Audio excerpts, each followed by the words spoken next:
old man could see. Drew, we missed you at the hop the other night. We had a good time. Remind me what class you were again? 2007. 7. We had a guy from 11 that showed up. Oh, there was another 7. I'm pretty sure there was a 7 around. It was a good group. We did. All right. I have one. You guys ready? You ready? All right. Good afternoon. It's February 7th, 2023. This is the Amherst County Service Authority Board of Directors meeting. At this point, we'll call the meeting to order. I hope everybody's well. First and foremost, any citizen comments? We'll have a couple minutes for citizen comments. Seeing none, we'll move on to the approval of the agenda. The agenda is posted. I hope everybody got the meeting packet. Is there a motion to approve the agenda? Excuse me, Mr. Perot, I have some changes. It just came up in the last couple of days. Yes, please, Mr. Hopkins. Okay. First of all, I've been working with Ms. McBride, County Finance Director, on closing out 2022, and something came up in the December financial report that we need a second appropriation for. So what I'd like to do is move new business item F, miscellaneous matters, to G, and insert an appropriation for the May property purchase as 7F.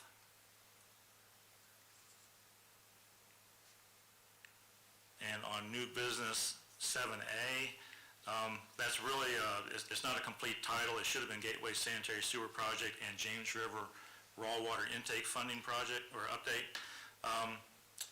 And as it turns out, that the Gateway Sanitary Sewer Project is being pulled off of the supervisor's agenda for this afternoon, so really the title for 7A just needs to be James River Raw Water Intake Funding. Update. Any comments from board members? No, Mr. Chair, I'd move the agenda as amended. All right, motion to approve the agenda as amended. Any further discussion? All those in favor signify by saying aye. Aye. Any opposed? Motion carries. The agenda as amended has been approved. Thank you. All right. So on to item number 4, approval of the minutes. Draft minutes are located in your meeting packet. When you're ready, I'll certainly entertain a motion to approve or amend or whatever.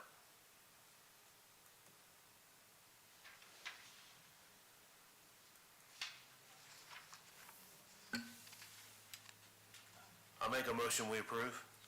Motion by Mr. Pugh to approve. Is there any further discussion?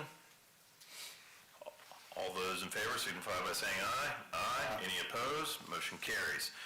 Next item is item 5, the monthly financial report. Mr. Hopkins. Okay, well, as usual, you've got the report. I really don't have anything to add. Well, I take it back. I do have a couple things to add now that I think about it.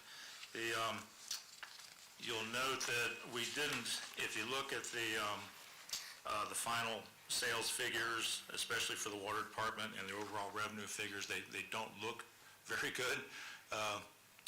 Negative almost 2% for water sales, and the only 0.17% for water revenues. But I want to point out to you that, again, this report is based on bill payments. All right, I checked with the water office manager this morning. We have over $172,000 that's outstanding on bill payments through the end of December 31st. So if we were to get a substantial portion of that in, as we normally would, those percentage figures would be improved. And another thing, Mr. Hall brought up this morning, that comparing this year's figures to last year's figures, he pointed out that in 2019, when COVID hit, we saw a spike in water sales because people were staying home. They weren't going to work. And now that COVID is over, the sales figures have dropped down, almost back down to where they were 2019. So that's also a contributing factor to those negative figures compared to the financials for last year. I just want to point those out to you. Any questions or comments from Mr. Hopkins? I have one because I was looking through this a little more closely since this is the year-over-year report. So to me, I feel like this is the best information that we're gonna have in order to compare one period to the next period. And I've come to my personal conclusion that I don't care much for the cash accounting that we're doing for our record keeping. I understand that we file in a cash accounting methodology for, I believe that's correct, for our audit as well as our, I'm not sure if it's budget or not. It is for the, it's for the budget, it's not for the audit. Oh, Correct? Correct, it's accrual basis for the audit. Right. accrual basis for the audit. It would seem to me that we'd be best suited, and not right now, but at the beginning of our next fiscal year, which is July 1, if we could look at going to an accrual basis for accounting in our budgeting and our record keeping for the year. That's been the plan ever since it got brought up, that we would go to a fiscal year, when we started talking about that almost a year ago. So that was the plan, to do that. Because that would eliminate the cash adjustment that you just referenced. And if you look at item G on page 25, I'm not sure what the subsection is, but on page 25, you can see consumption and production details. You can see that our consumption based on, what is FACES? Is that a system that you're using for, it says Water Authority consumption from our FACIS. Is that the accounting system? Facilities, I believe. I think that's the reporting of the distribution system. Okay. So we produced 2.9. That's,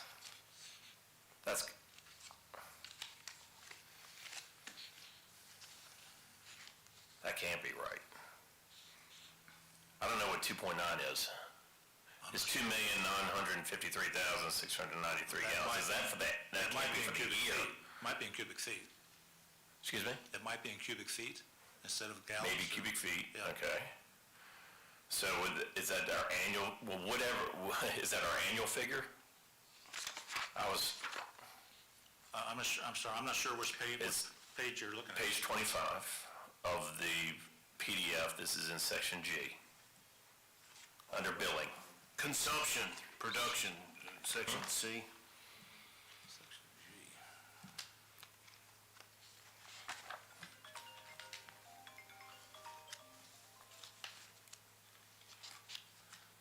I don't have that page. I'm not. It's this one. He's talking about this. Oh, he said 25, okay. Oh, Okay, I'm sorry. The question again? Page So what does that mean? Oh, well, sorry. Oh, I'm looking on the PDF, sorry. That's water consumption from, it doesn't include the city water sales. Everything, Is that 2.9 cubic feet, 100 cubic feet, you sure that's? MGD? It's not MGD. I mean, it's not million gallons or gallons. What if I do? Facilities. That number just looks low if it's million gallons, or if it's gallons. I'm pretty sure that's cubic feet. Okay. My point in bringing this up is we've got a 13.8%. If that is year-over-year data, we've got a 13.8% decline in production from our facilities, a 4.2% increase in our production or consumption from city facilities, and then a decline of 2.5% in our wastewater treatment. So our revenue should very much be equal to that. So our revenue should show for production about a 13% decline in overall revenues, less what we're receiving for taps and fees and so forth. Well, the year on end, but the rate was adjusted, so you're gonna have a, Will be a change, yeah. yes. You can't compare it. Yeah. No, you're right. If we're going on an accrual system, we could compare apples to apples, or at least be aware of it. But that's a significant amount of water decrease, though, which is my point. And that's, And that may be the COVID explanation that you just had, but it'd be really nice to see what that trend is over the last 5 years. When would, actually, we got those numbers. when did CVTC shut down? I know it's been a process. 2 years ago? Gosh, well, I mean, When did the water consumption fall off? 2020 in the fall. Okay. So after 2020, it'd be really interesting to see what our trend is. I know COVID's gonna mess that up. Want to take a look? After the meeting. Yes. I think my point is, I think that's useful data, and I think that gives us a better picture of what we're producing versus what we're not, and where we need to be going in the future. And thank you so much for talking about the accrual system. All right. I don't have anything further. Anybody else? All right. Item number 6, old business. Mr. Hopkins. Okay, again, you've got the report and the attachments. I don't have anything to add unless you all have questions. I know the Gentry Lock letter and my response for the Seminole Plaza Shopping Center issue came up pretty late. We haven't had a chance to talk about that. I didn't know whether you wanted to talk about that at all or not. I've gotten I came real close to having a meeting scheduled with DEQ and VDH and all that, but it fell through. Couldn't get everybody to go. So I'm still looking for if you all still want to pursue that meeting, I'll go back and try to reschedule it again.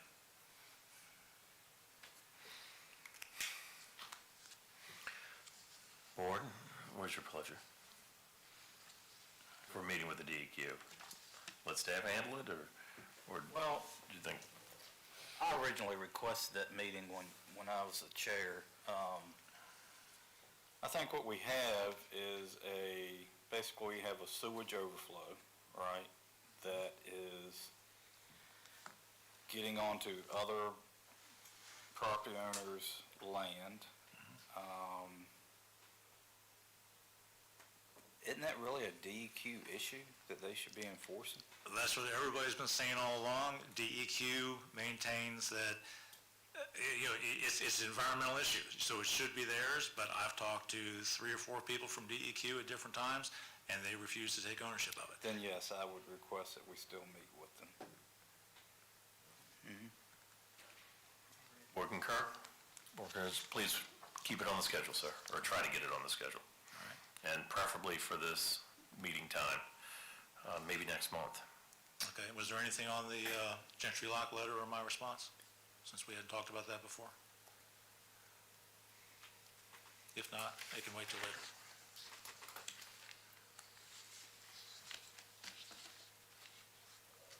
It essentially just says, it reiterates what the owner's been saying all along, it's that it's not their problem. They don't own the sewer. Though for the first time, they're not saying it's the Service Authority's problem because we own the sewer. So I talked to Mr. Popovich, sent him my draft response, and I wanted to make sure I wouldn't get ourselves into any hot water. And his response was that, well, since they're accepting, or they're tacitly accepting that the Service Authority is not to blame for this, go ahead and send it. So I sent it.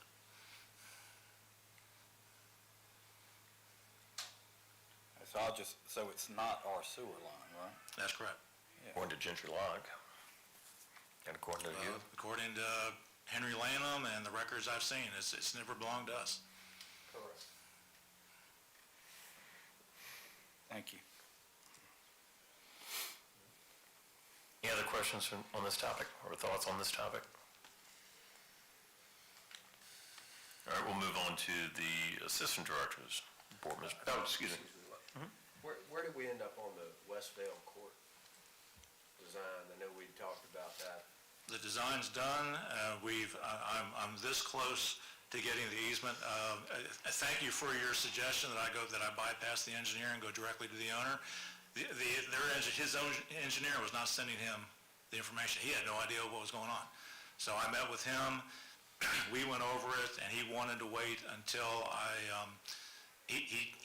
as I've said before, he didn't want to agree to anything until he at least had the layout okay for his proposed development. And I've reviewed his latest site plan in early January. His layout is fine. I had other comments, but his layout was fine. So we're trying to schedule a meeting, I think it's for next week, and hopefully that's going to get that done. So this is the less expensive option. Yes, sir. Yes, sir. Great, thank you. And thank you, Mr. Woods, for your assistance with that. Any further items on the Executive Director's report? All right, moving to the Assistant Director's report, Mr. Hall. Thank you.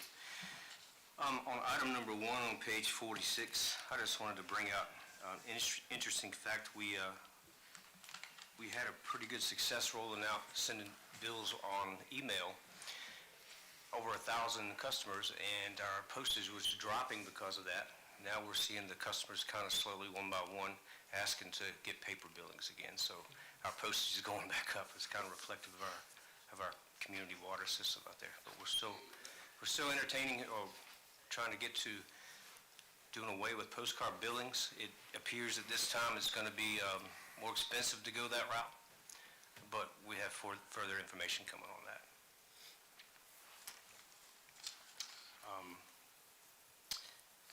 I wanted to point out, we are working on addressing some of the items listed in our latest audit. And so there's an email that I attached, and if we go to page 51 of our agenda, our package, this is what an email that I wrote to staff.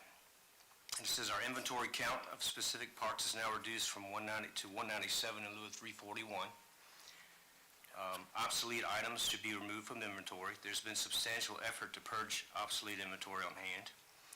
We've labeled our storage areas. We're using a work order system to track our parts that are pulled from inventory as we do projects and jobs. We're working on segregation of duties, although it's not perfected, but right now having myself as the administrator over the inventory is a start. We are revising our costs as invoices are coming in when we purchase materials. So we are working on the auditor's report. I just wanted to just point that out to you. We're whittling it down a little bit at a time. I don't have anything else unless you have questions for me. Any questions from the board? Mr. Hall, what is do you know what our standard water meter replacement schedule is, or when the next tranche of water meters is scheduled to be replaced? I believe is it 15 years for standard? Every 15 years. So we replace a large portion of them every 15 years. And I think this next is in the fall. I think we just got the meters in. The next round will be in the fall.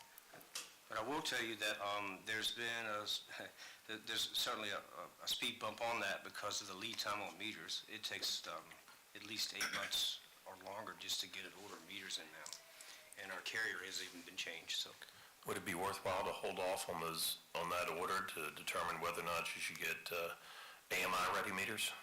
Well, we're going to radio read or drive-by read for the meters along Elan Road and other hazardous areas.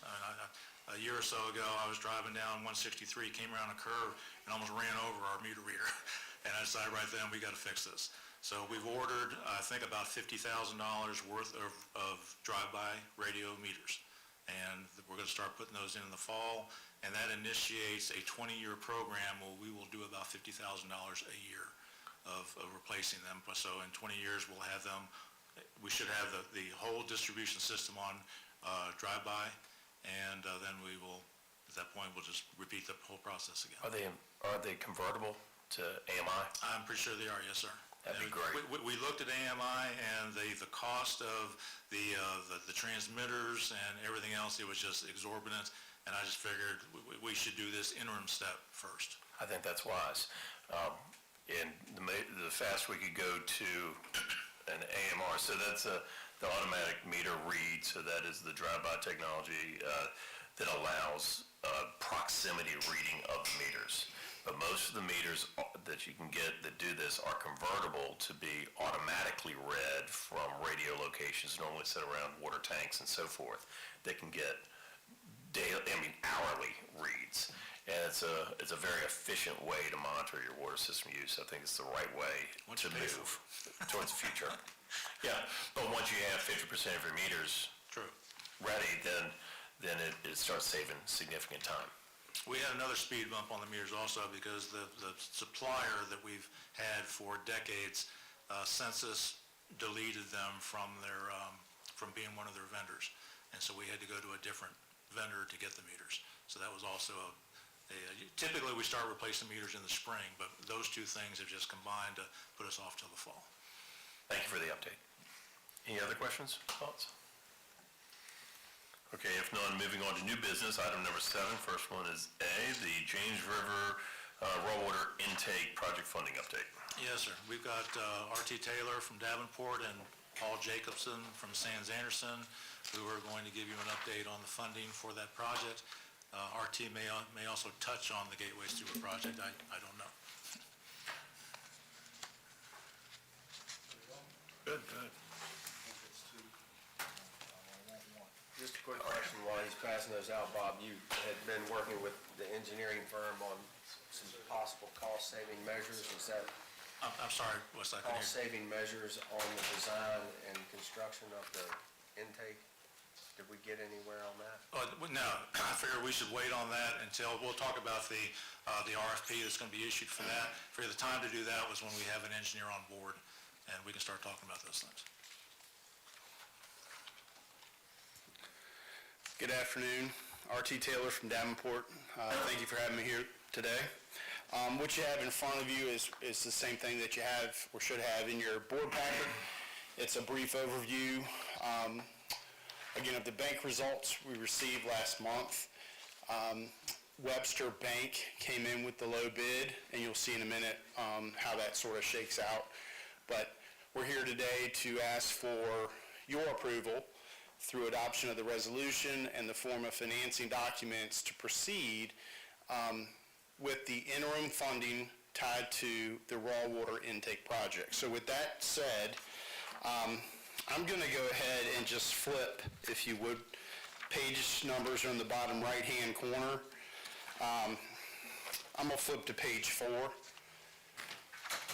Again, bottom of the right-hand side of the page has the page numbers. So we got bids back as requested ahead of the County Board of Supervisors meeting in the latter part of January, just so we could give an update as it tied into both projects that were under contemplation.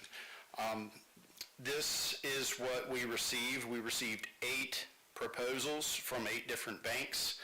And then we've got some additional, once you do this interim financing to get the project going, the interim financing would stay in place up to 3 years. We have that flexibility.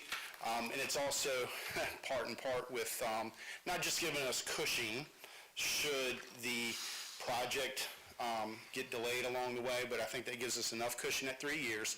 But also the key point is our yield curve for both tax-exempt and taxable rates is currently inverted.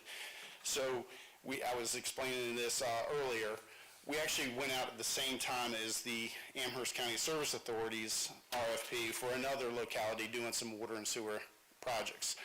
They're also doing an interim note, but they didn't want to go outside of 12 to 18 months. 18 months was really the longest they were willing to do because their project technically has to be done by the end of this calendar year, but we wanted to provide, again, cushion should the project delay for some reason.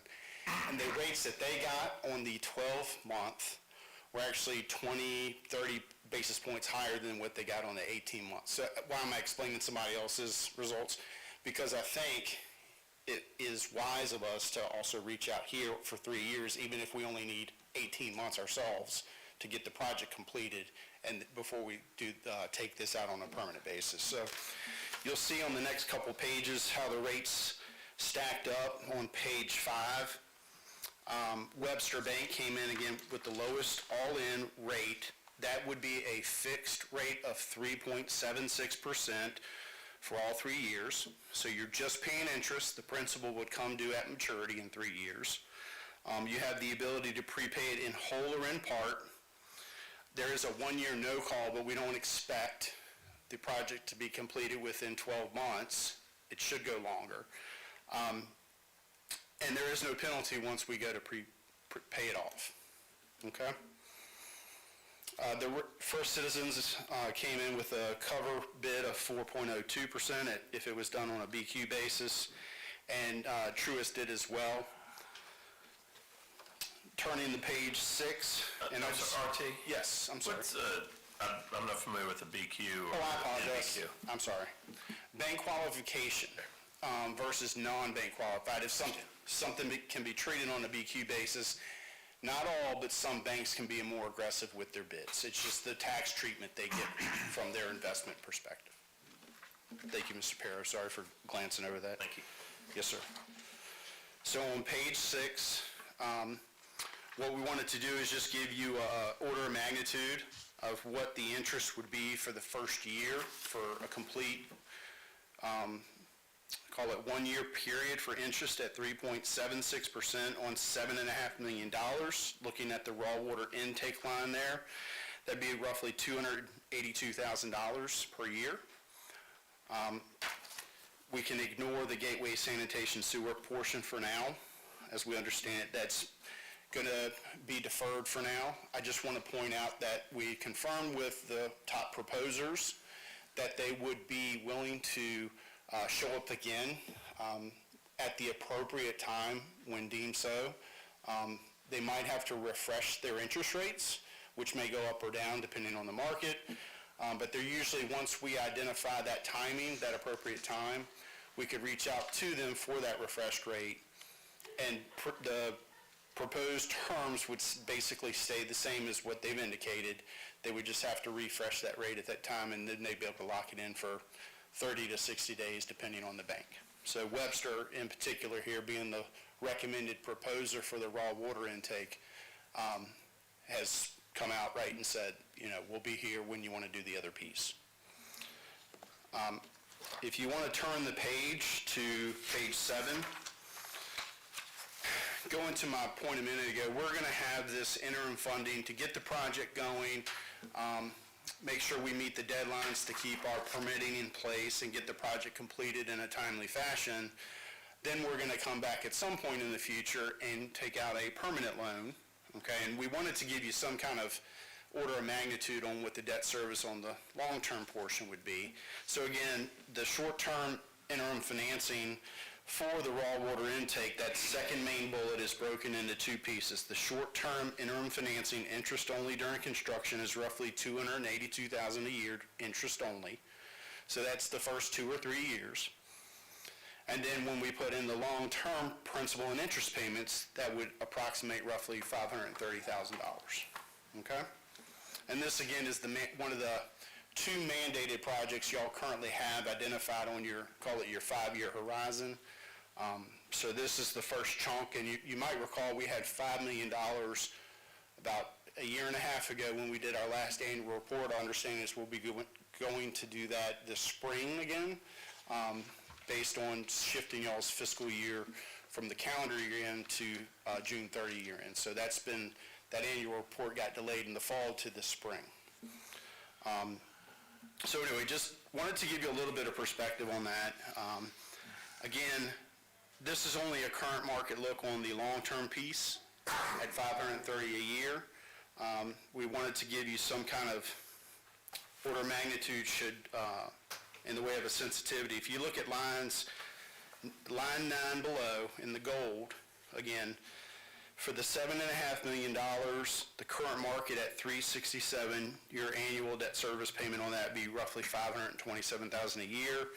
For every 50 basis points, roughly, it's going to be $25,000 higher, okay? Just wanted to give you perspective on that. On page 8, our recommendation today for the documents and the resolution to be considered for approval. Webster Bank is the recommended proposer by at least 25 basis points. They give you the ability to close on the financing by the end of February or even into early March if we need it. The interest rate is fixed. It's not a variable rate on the interim funding, so we have the 376 locked in once we close through the 3rd year, which should provide us that additional cushion that I spoke to earlier if there are unexpected delays. We have the flexibility to prepay the bands once the projects are completed. Again, that 1 year no call shouldn't be an issue. I don't anticipate, or we don't anticipate the project being completed within 12 months. Of course, we could always go back to the bank and if somehow it wrapped up earlier, we could ask them for flexibility there, but, and then, again, before we lock in any long-term financing, the interim approach at $7.5 million gives us the opportunity to get those final costs locked down to be known so that we don't overborrow for ourselves when we go to lock in that permanent funding. Okay? Any questions on the recommendation or the proposal from Webster or anything along those lines? Members of the board? Mr. Perry? Okay. Yes, sir. Mr. Hopkins. So the goal, the idea here was we get the interim $7.5 million, lock that all in with Webster.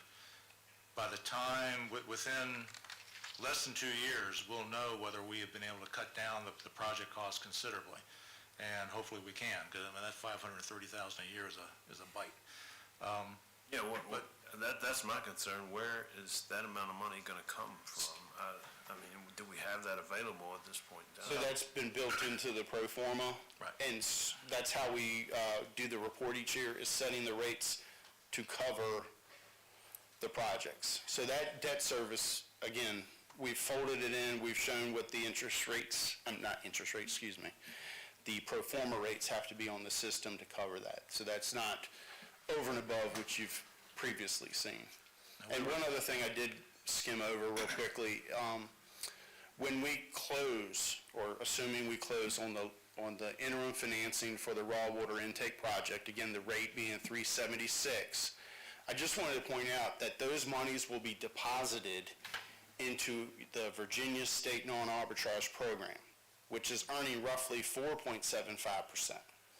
Now, I know that we're not going to get all the interest income from that over the course of the next 2 years, because we're going to be drawing down the construction funds. But that equates to roughly $350,000 of interest earnings in a single year, depending on how we draw down. Now, there will be certain spending exceptions that we have to meet to keep all that interest, or depending on the blended approach, and I won't get into all the math behind it, but basically we'll keep as much interest as we can up to the IRS limits. So what's that? That's 376 versus 475 that you're earning. I would hope that's provide you some comfort that, again, reaching out 3 years might seem like a long way to go for a long-term, or for a short-term interest note, but I think there's some mitigating factors there that would help us out either on, call it project overruns, or for covering the interest expense on the interim note.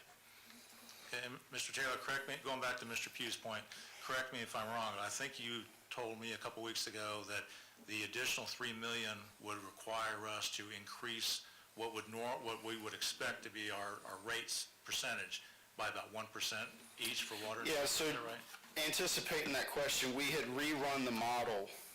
Bear with me, let me get to the right page first, okay?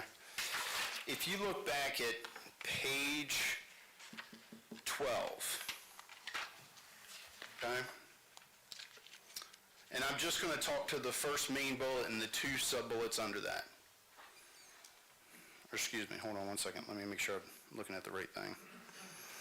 Did we pull it out?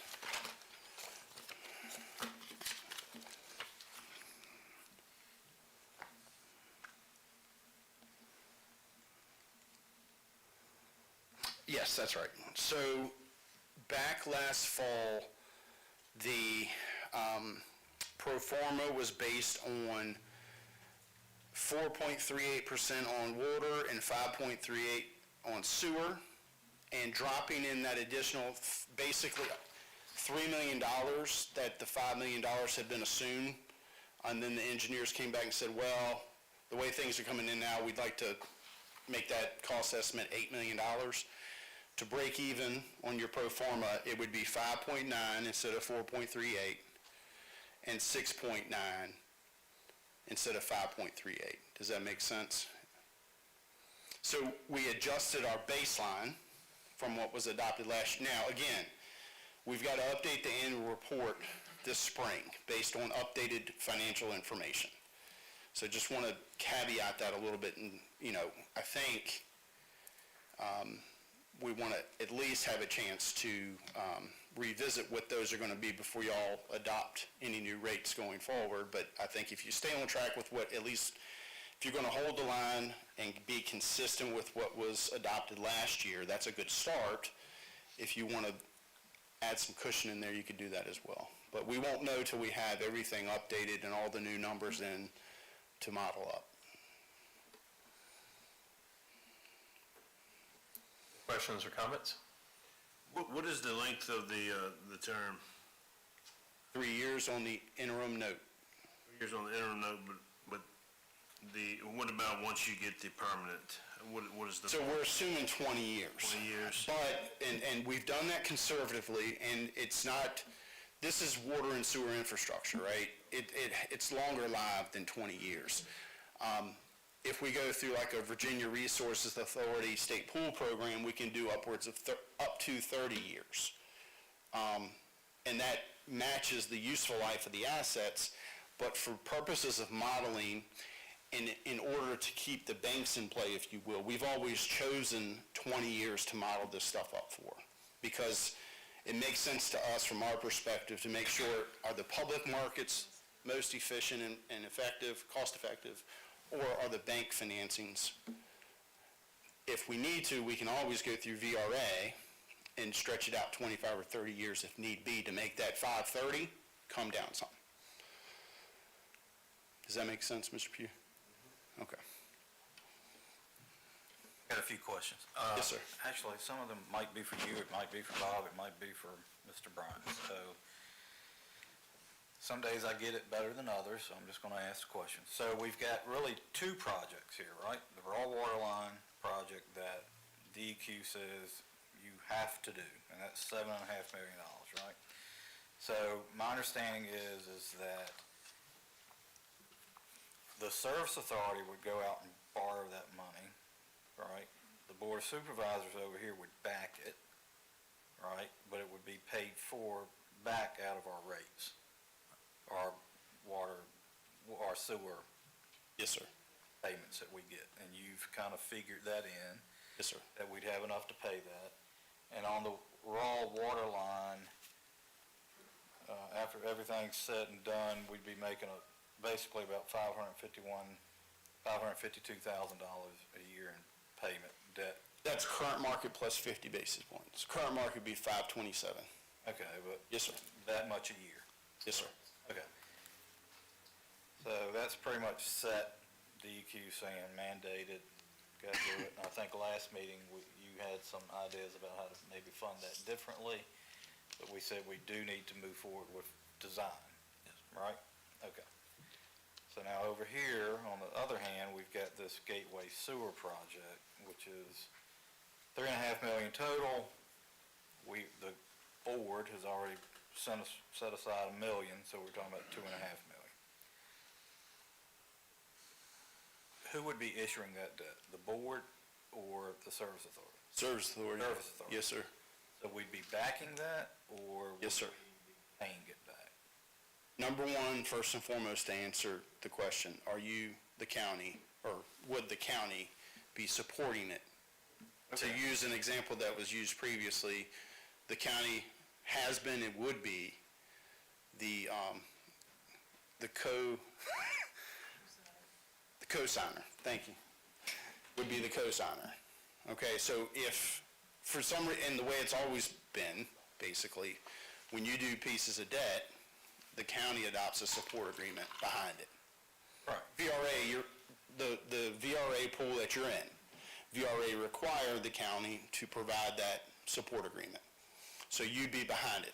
The question, the second part of your question is, would the county have to pay for Well, the if they gateway? defaulted, yes, we'd have to pay. Correct. Like On- they being us. Yes, sir. Yes, sir. Many hats, okay. So, Mr. Martin, before you go forward, now keep in mind that at the last, at least two supervisors' meetings, the supervisors said they would be paying the debt service for the Gateway project. Yeah, that's always been my understanding. Yeah. And I think I heard that from 3 different supervisors at the last supervisors meeting. They all agreed.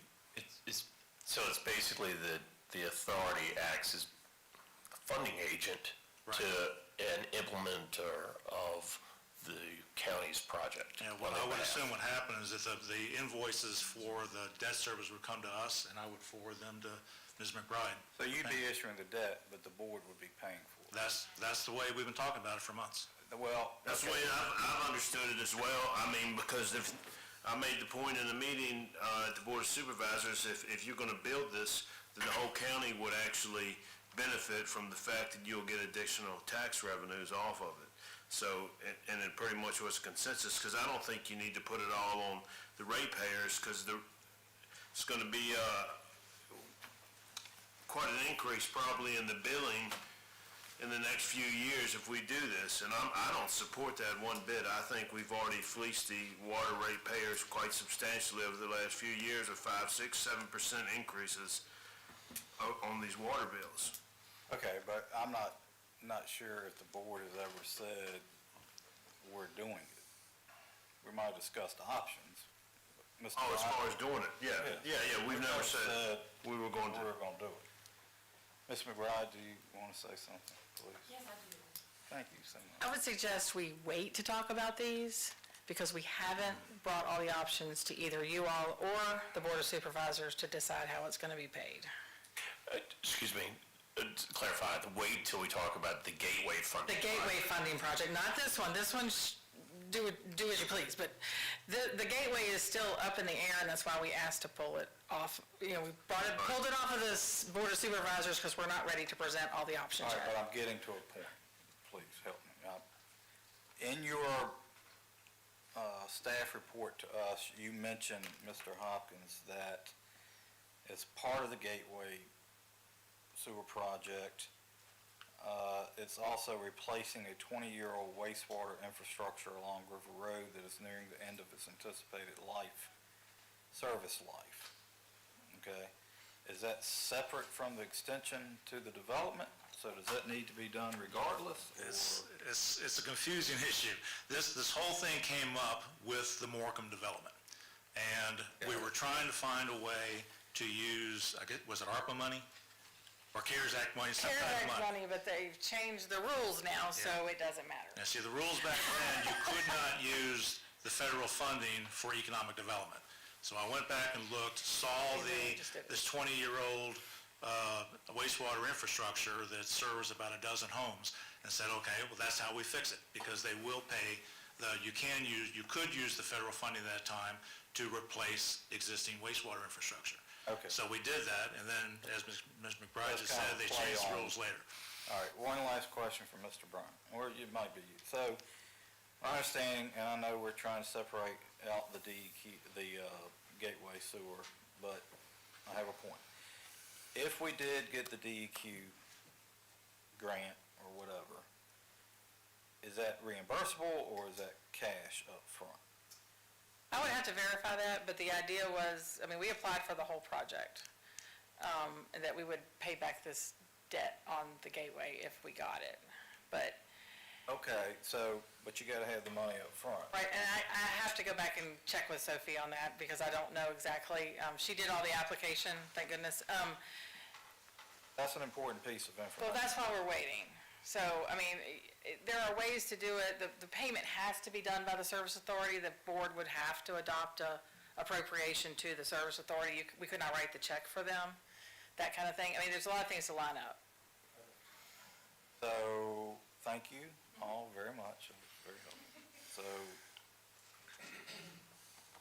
just talking about the raw water line, I'm not sure we have a choice unless you have some other funding mechanisms.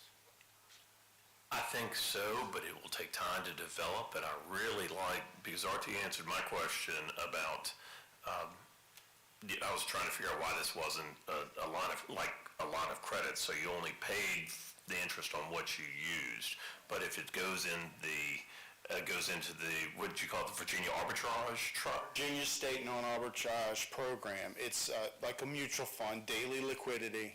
Yes, sir. Yeah, I mean, and that's great, and we're getting 4% on 4+% on a 3.76. Three-quarter, yeah.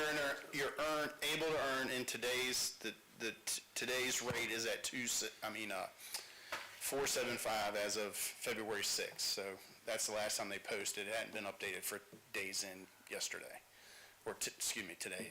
I no longer have that concern.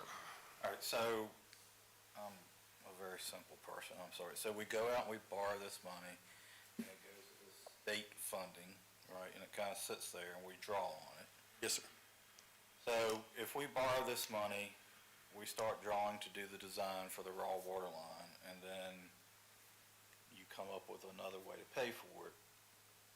Can we take that money and pay it back without penalty, or how does that work? So, the way Webster Bank proposed, within the first 12 months, it would be non-callable. They have a certain fixed cost when they submitted their pricing that they want to cover, at least for the first 12 months.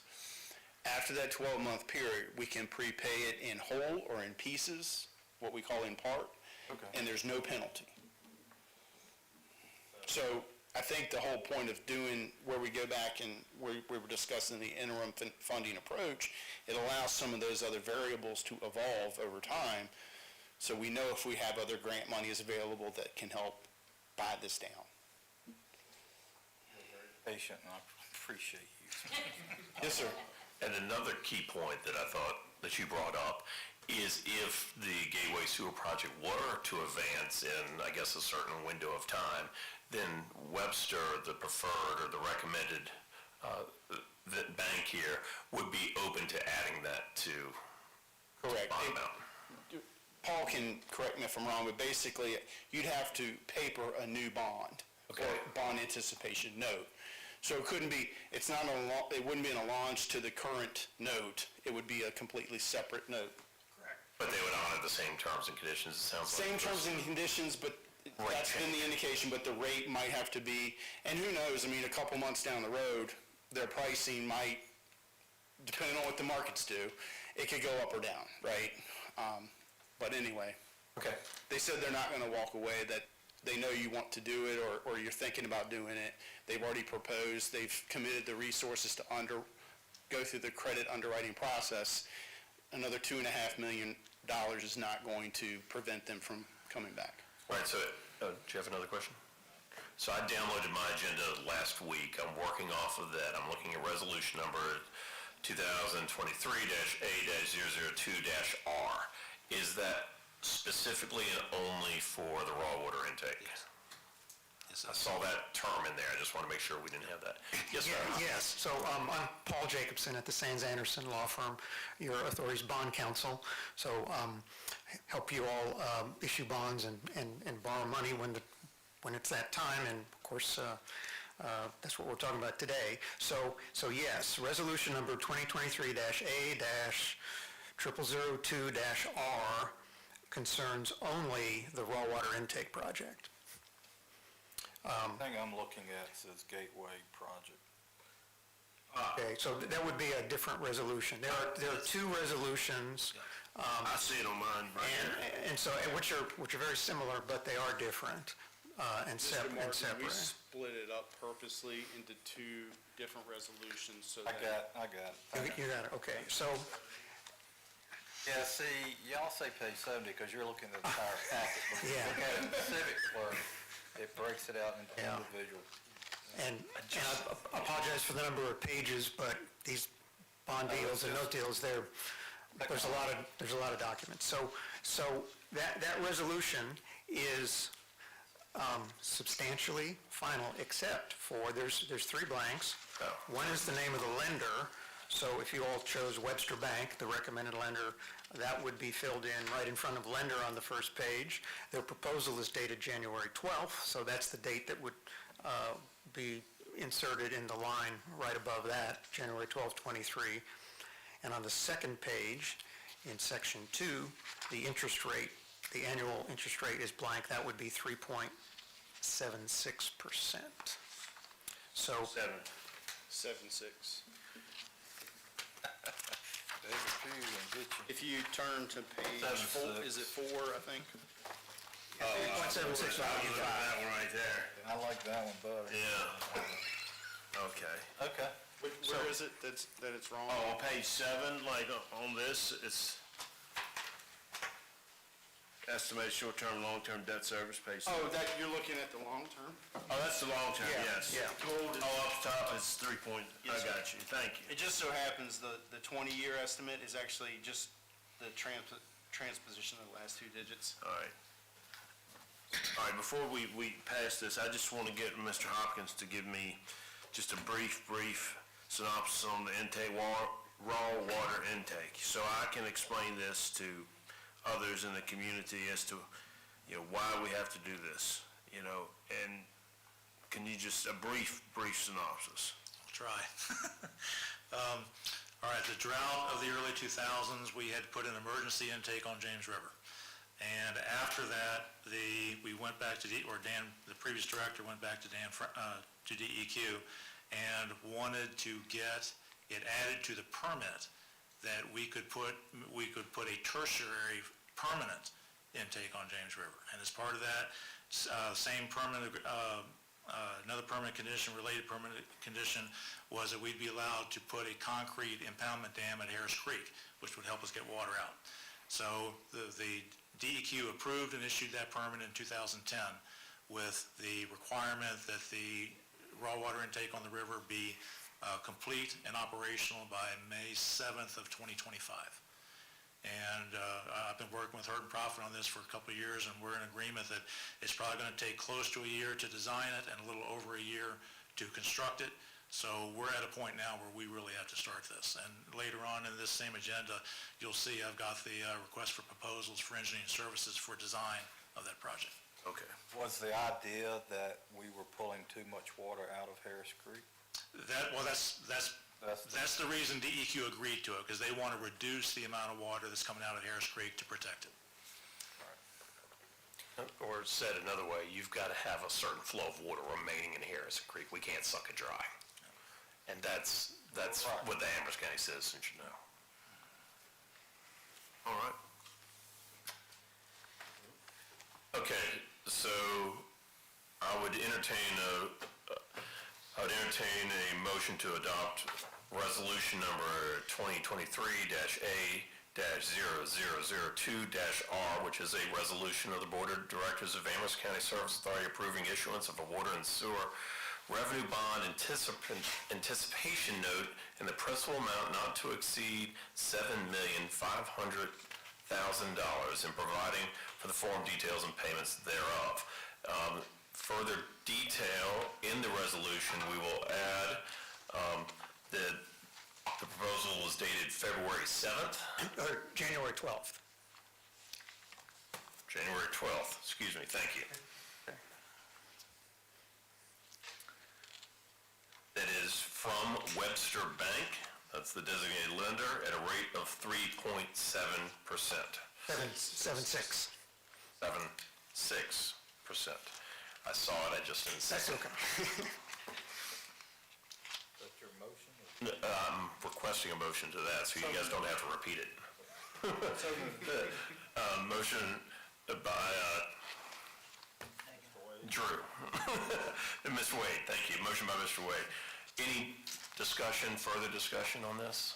No, I do appreciate everyone's willingness to explain. I mean, it's fairly complicated, and it's good to understand it so we can explain it to people. So I appreciate your time, really do. Comments? All right, all those in favor signify by please saying aye. Aye. Any opposed? The motion carries. Thank you for the discussion, and thank you for your efforts. Thank you. Thank you for the Thank you, explanations. gentlemen, appreciate it. Next item under 7 is item B, the ACSA availability fees. Mr. Hopkins. You all recall last November, the historical method of, the method of assessing availability fees, the board changed from the historical way of doing it by estimated average daily water use to doing it by meter size. And since then, I've reviewed at least 5 commercial and industrial plans, and they're listed in the staff report, and you can see what that change is doing to these fees. Is they're going up by 200-300% if we go by meter size. And what's driving this is there are certain new technology fixtures that use low amounts of water, but they're very high instantaneous, like spurts of water. And the plumbers are saying that to use these fixtures, you have to use the larger meters to accommodate these instantaneous peak flows. So what's happening is that for example, look at Dunkin' Donuts. They're basing their fee on estimated average daily water use. Their total water and wastewater availability fee would be a little over $16,000. But they need a 2-inch, I think it's a 2-inch meter. Going by that, it's $60,000. So it's $45,000 more than if we did it the way we always did it. Now, because all these projects, except for the Commerce Center Lot 6, we're already in the works, and I'd already given the developer what the fees would be based on the old way before you all ever made these changes. And because they went through and based their project, their development, their funding, whatever, I went ahead and told them on my own, just pay it based on what we told you before. I told you that's what it was going to be, so pay it based on that, as long as you pay it before the county code shows the revised change. And they've all done that. So, but the purpose of this is, I remember the big thing about making this change was to save the developers money to promote economic growth and development in the county. And based on what I've seen in all 5 of these projects, the only 5 I've seen since the change was made, that ain't happening. The fees are going up substantially.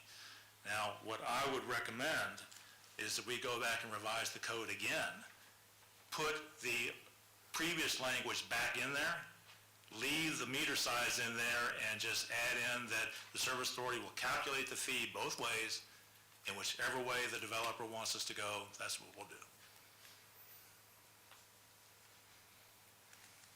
And I'm not asking I'm not asking for a decision now, I just brought it to you for information and discussion, whatever y'all want to do.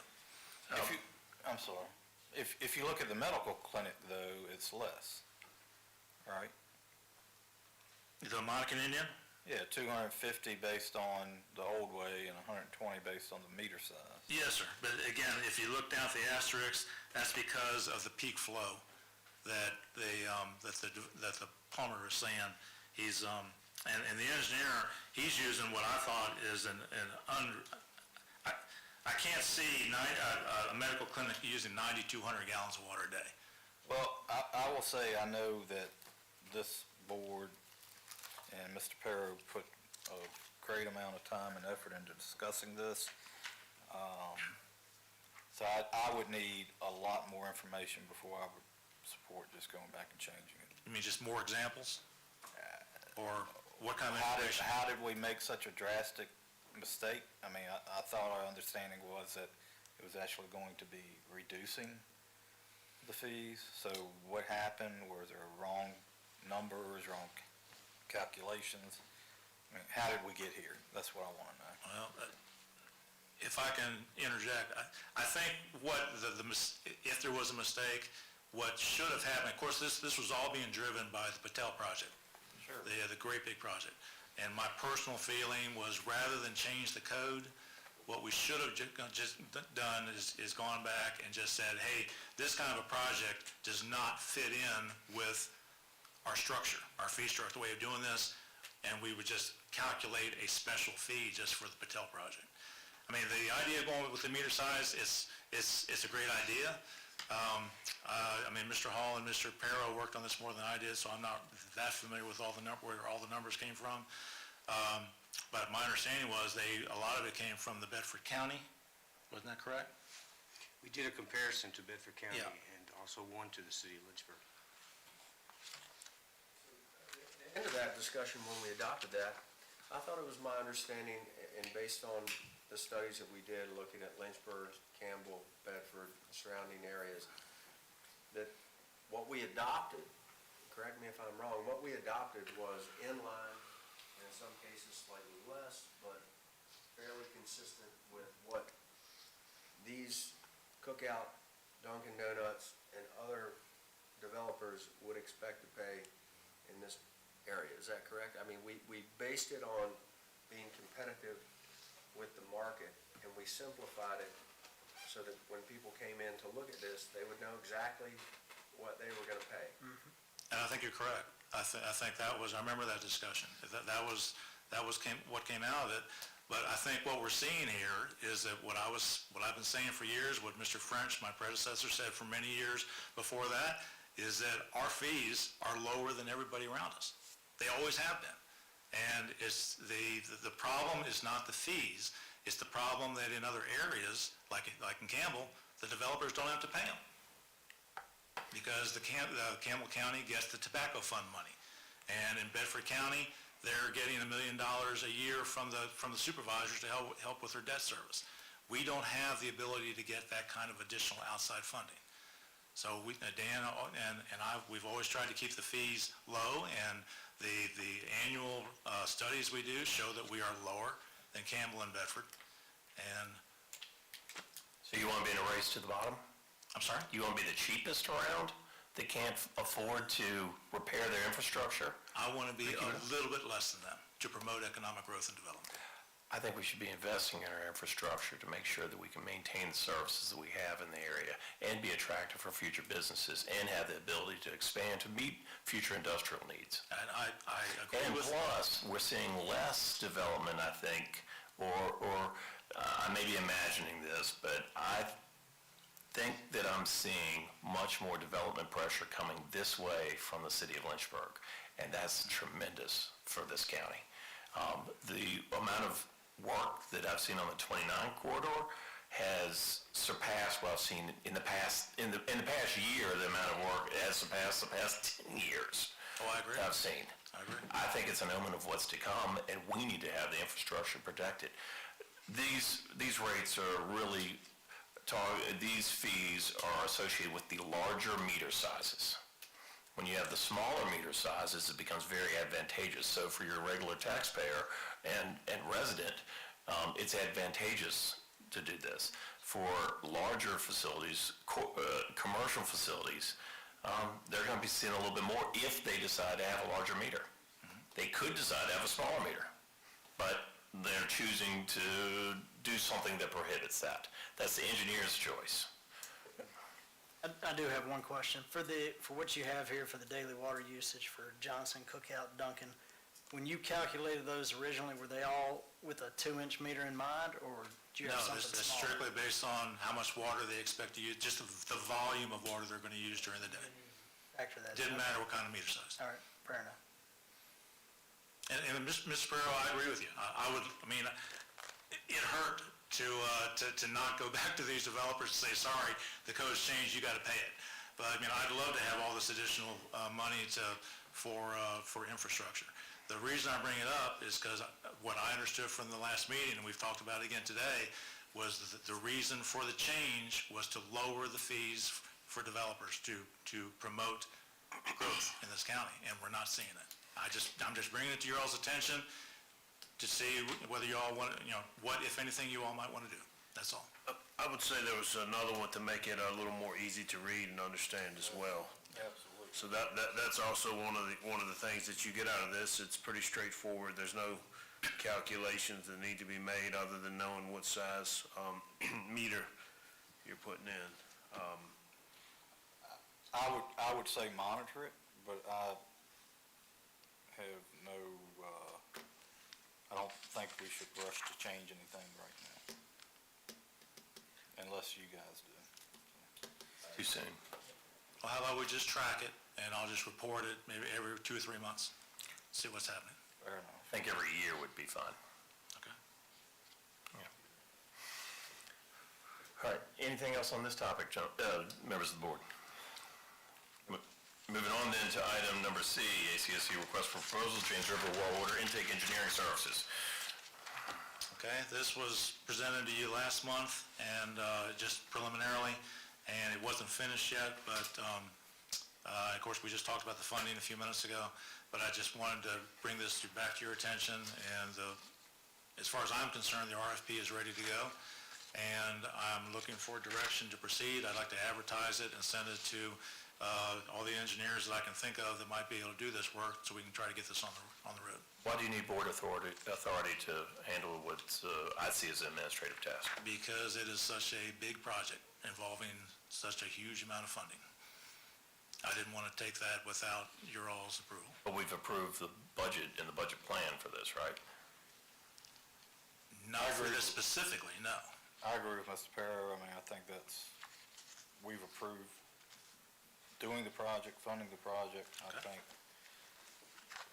if you want a general consensus, I would say issue the RFP, but I'm not sure we need a board motion to do that.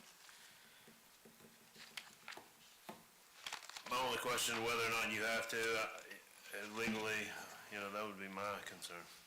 Legally speaking, the executive director has the authority to issue an RFP for a project that is approved, budgeted, and appropriated. There are times when an executive director brings something that's particularly big to the board as an FYI, or to make sure that the board's aware that, hey, I'm getting ready to put this out here for, high 6, low 7-figure engineering contract going out there is a kind of a big deal, but doesn't have to. I think we're aware of it. Yeah, I'm fine with you bringing it to the board. I have no qualms about that. I mean, either way, it's gonna get done. It's been budgeted. But anyway, I'll make a motion that the HCS board, review it. No board action is required. So you just need, You're just letting us know. I have one comment related to it. I would recommend striking out any language that talks about previous estimates from folks. I don't see where they need that knowledge. So, let's see, page 7, paragraph I, where you talk about the original cost estimate and the new updated cost estimate. Okay. I don't see that of being any value. Okay.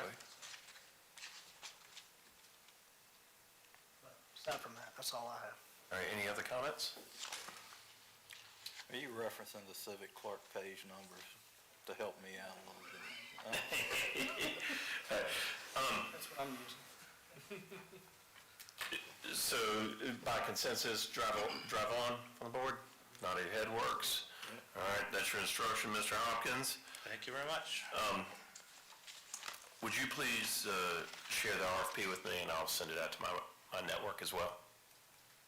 Okay, well, I sent it to you last week.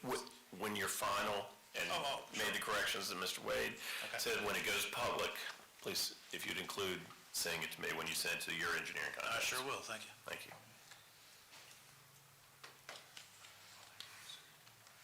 All right.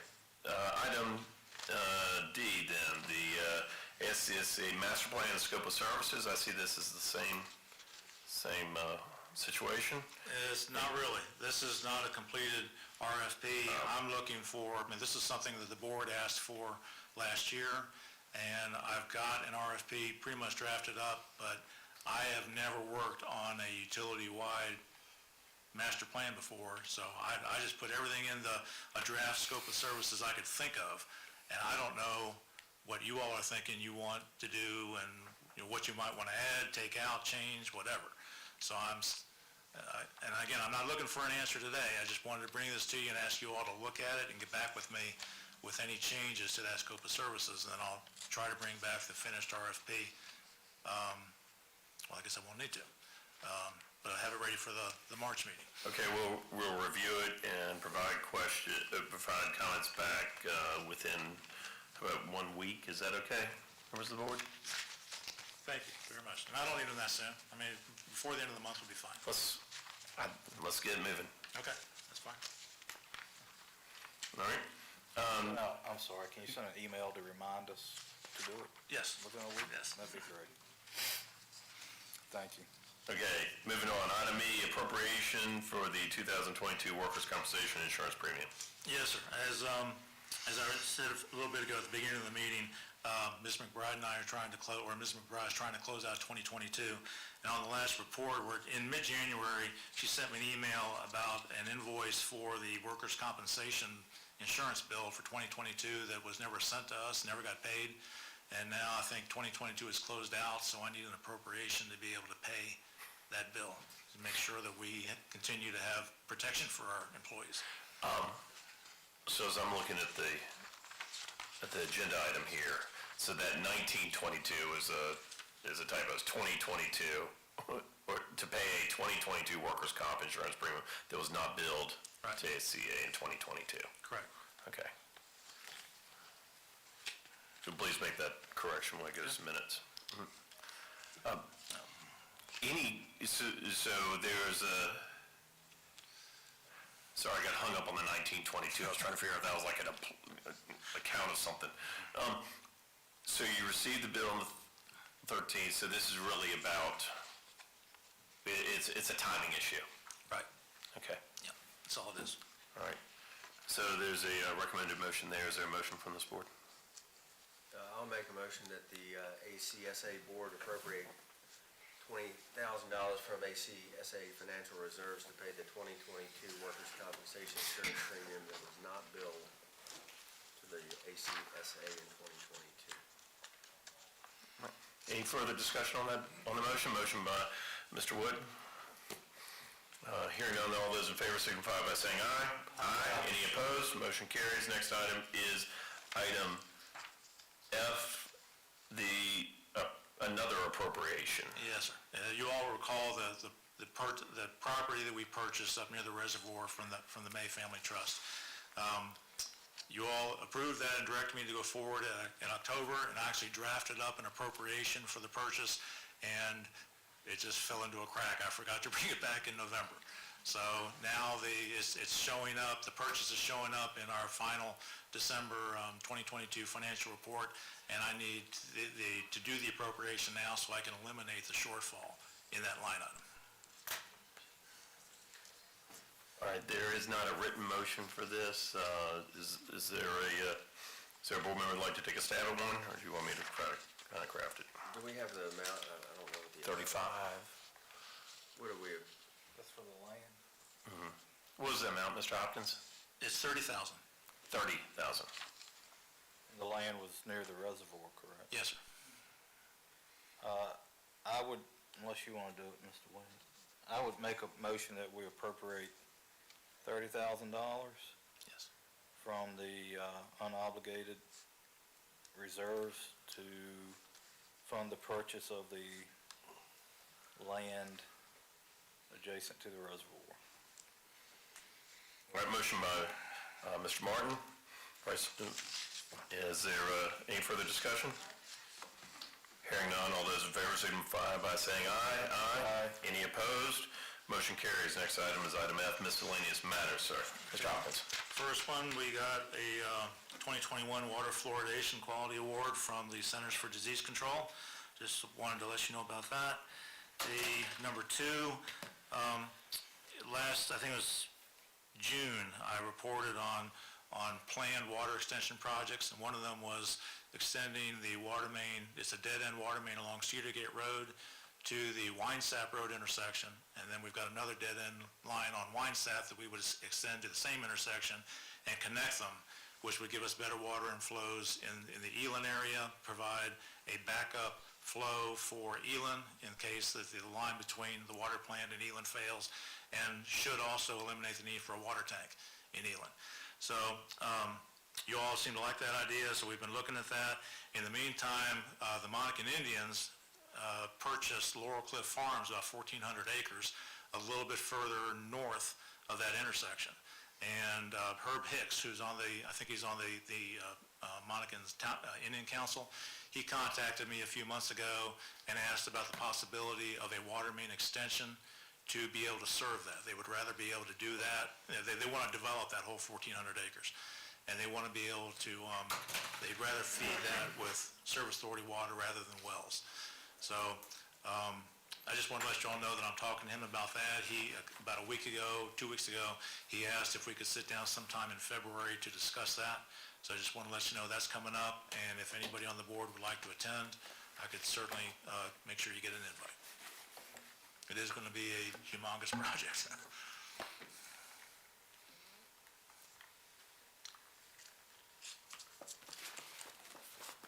But if not, number three,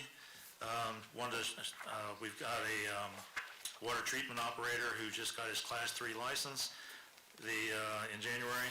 The big one, though, is our operations manager, Glenn Micklem, is going to be retiring at the end of this month, after 47 years and 8 months. And so a couple things we like to do, the staff is actually going to purchase a lesser expensive gift and chip it to pay for it, which we will present to Glenn. One of the things I'm asking is that the Service Authority allow me to pay as a retirement gift for almost 48 years of service.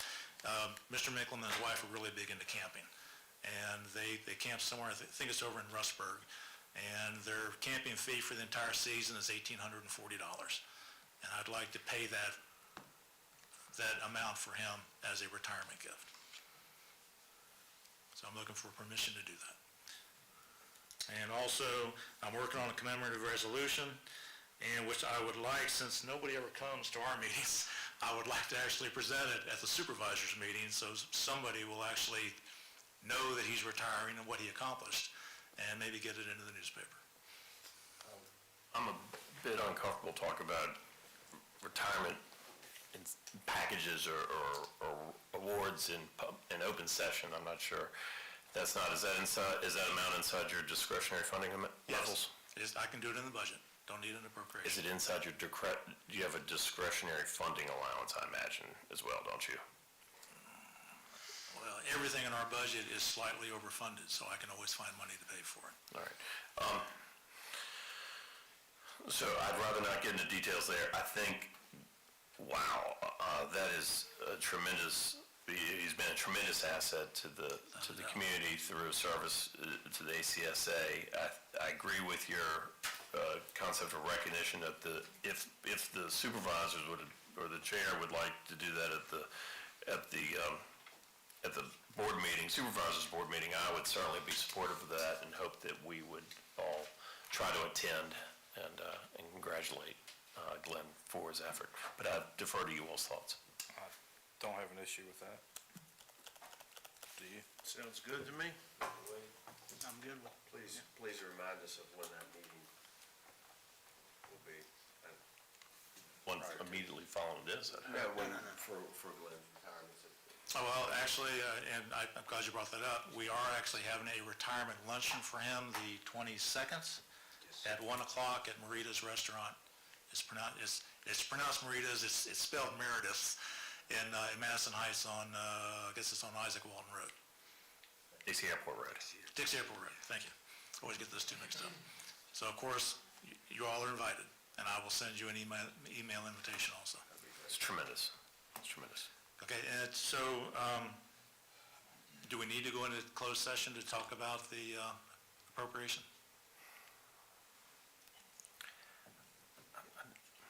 Not appropriation, but permission to,